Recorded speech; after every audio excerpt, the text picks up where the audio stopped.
Why some people never truly grow up. A deep dive into emotional maturity.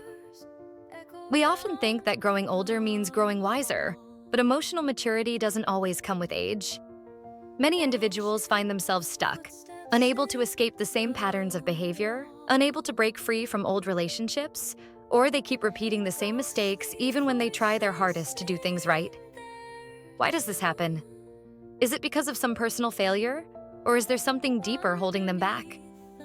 The work of Carl Jung, one of the most influential psychologists of the 20th century, suggests that emotional immaturity isn't always a personal choice. It can be the result of unconscious patterns that were formed long ago, often in childhood, and reinforced over years, sometimes by societal expectations. These patterns are left unchecked, allowing them to influence our lives without us even realizing. From a young age, many people, especially women, are expected to have emotional maturity. They are taught to be selfless, nurturing, and in control of their feelings. But what happens when these societal expectations leave little room for real personal growth? When maturity is imposed upon someone, rather than developed from within, it can often remain shallow. Beneath that veneer of emotional regulation, unresolved fears, insecurities, and dependencies can keep a person emotionally stuck. No matter how old they get, they may feel like they haven't truly grown up. Jung's ideas offer us a profound way of understanding this. If true emotional maturity is about becoming a whole and independent individual, then the first step is breaking free from these unconscious patterns. Maturity is not automatic. Just because someone grows older doesn't mean they automatically develop emotional strength or psychological depth. Many individuals, particularly women, reach adulthood only to find themselves still stuck in emotional struggles, repeating the same mistakes, or relying on others to define their sense of self-worth. So, what holds back psychological growth? Overprotection in childhood. Some people were raised in environments where they were overly sheltered, where they were shielded from making tough decisions or facing difficult consequences. When a child is overprotected, they never get the chance to build resilience or develop the skills to manage challenges on their own. As a result, they may become emotionally dependent on others to guide them through life, even as adults. The inability to make independent decisions can keep them stuck in a state of emotional immaturity. Unresolved trauma and emotional wounds.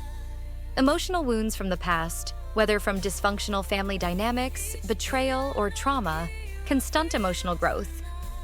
When a person experiences deep emotional pain in their formative years, they may develop a subconscious fear of taking responsibility for their own life. The idea of facing those responsibilities becomes overwhelming, and in response, they retreat into a place of emotional dependency, where they avoid dealing with their own wounds or the necessary work of healing. Cultural conditioning.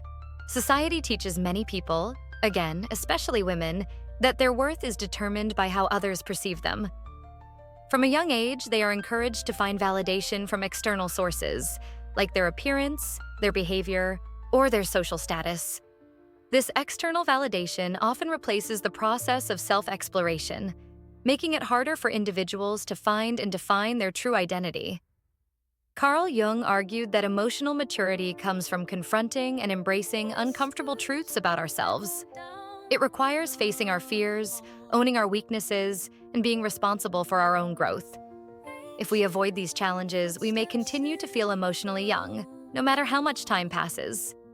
True maturity is about going within, doing the work to become independent and whole. The concept of the eternal child. In mythology, we have the idea of the puer aeternus, the eternal boy, the man who refuses to grow up.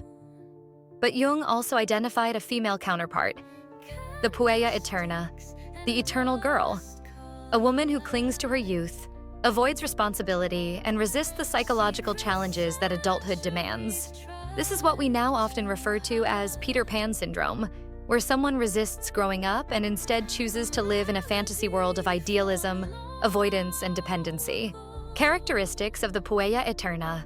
Romantic idealism. Waiting for a savior. The puella eterna often views life through a fairy tale lens, where love will magically fix everything.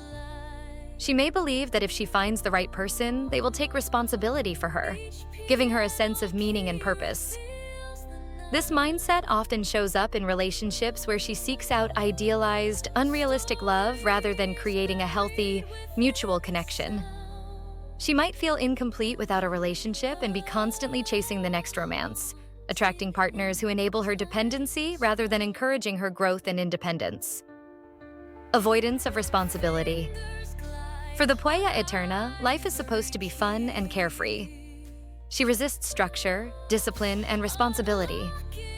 She might jump from job to job, avoiding anything that feels too grown-up or demanding.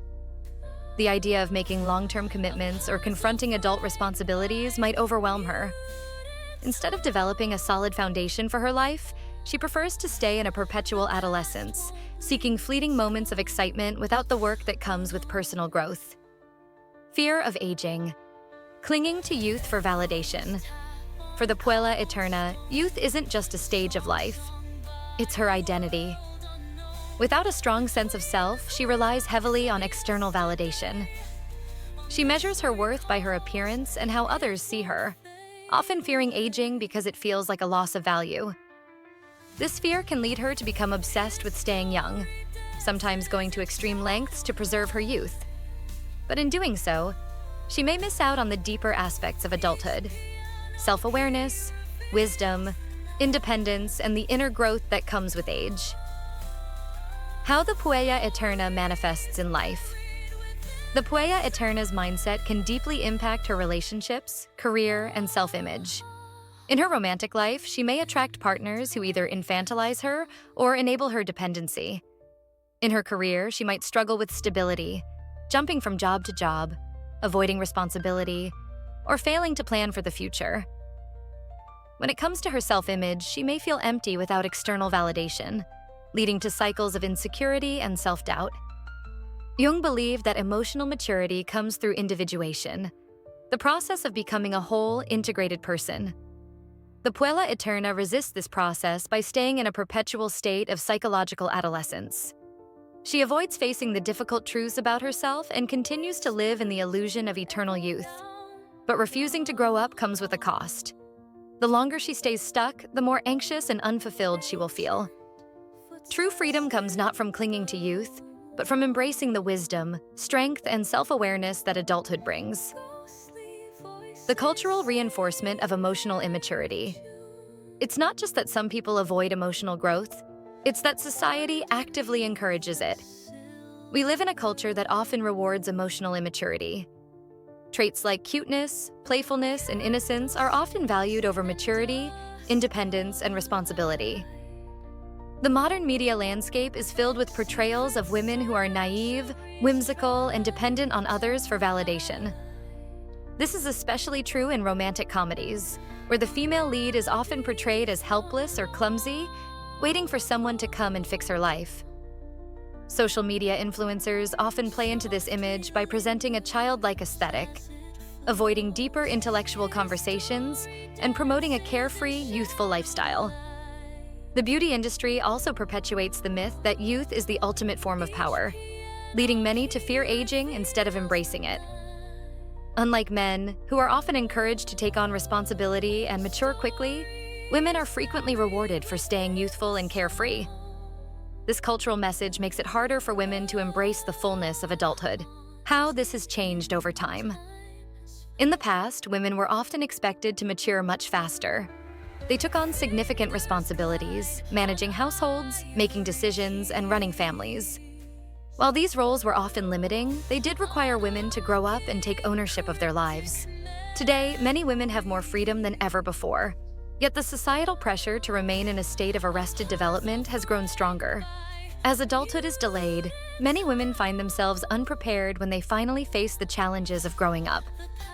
Jung believed that immaturity isn't just an individual issue, it's a societal one. When a culture glorifies youth and avoids deep self-reflection, it prevents individuals from truly individuating. It keeps them from becoming fully integrated, independent individuals. Women who remain in the mindset of the Puella Eterna may not even realize they are stuck. Society rewards their immaturity, reinforcing the cycle. But true psychological growth comes from breaking free from these societal expectations, embracing self-discovery over external validation, and choosing depth and responsibility over the illusion of eternal youth. The shadow and personal growth. In Jungian psychology, the shadow represents the parts of ourselves that we reject, our flaws, our fears, our deeper desires. For many women, the shadow includes their own assertiveness, independence, ambition, and even anger. These qualities are often suppressed because they are deemed socially unacceptable.